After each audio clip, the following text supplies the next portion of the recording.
Hey everyone, meet Brandon here. If you go to start your grill and you go to press the little button that's supposed to be the igniter and you're like, wait a minute, what's happening? Nothing's working.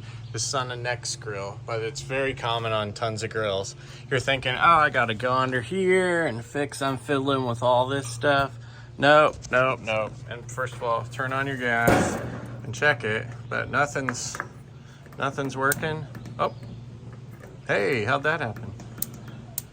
Oh, now it's working. So the trick is, the battery must have just come loose. It's a AA battery, so watch this. This is the trick. Let's say the battery dies in there, which I thought it was, but I was gonna show you guys how to replace it. You just twist, and it makes sense because it's right there. And there's a battery right there, so you just replace your AA, AAA, whatever version you have, and then it should be good to go. You should be able to rock these bad boys out. So anyway, I hope that helps you guys save time and money. I really thought I was gonna have to replace it, but I didn't have to, so that's super cool. This is just proof that it's working. I know it's not the prettiest grill, but anyway, there you go. There's all your flames.